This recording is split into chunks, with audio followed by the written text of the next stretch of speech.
Karnataka Health Minister Dinesh Gundu Rao on Friday announced a major reform in the state's public health system, directing all Taluk hospitals and community health centers to operate 24/7 with full specialist services.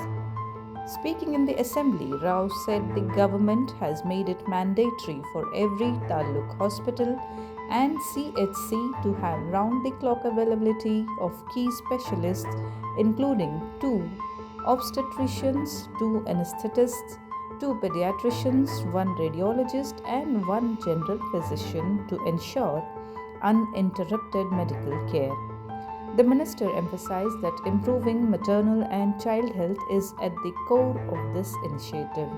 With better specialist coverage at Taluk hospitals, unnecessary referrals to district hospitals can be avoided, reducing overcrowding and ensuring timely care for mothers and infants.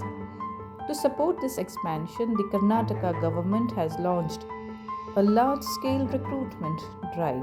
According to the latest announcements, the state will hire 337 specialist doctors, 250 general duty doctors, contractual 600 nurses, 400 lab technicians, 400 pharmacists, plus additional staff across PHCs, CHCs, and Taluk hospitals.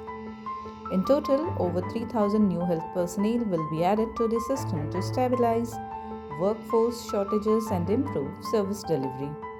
Rao noted that the government has already issued orders for the recruitment of 223 doctors, with the Karnataka Examinations Authority set to complete the process by April-May.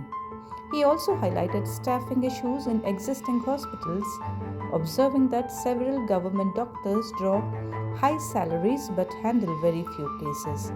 Ensuring adequate staffing and accountability, he said, will help restore public trust in government hospitals.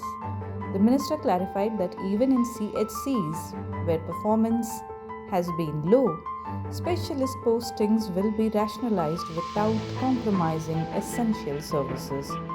The new mandate aims to ensure that any patient walking into a Taluk hospital at any hour finds a doctor, medicines, and essential medical support, reducing dependence on private hospitals.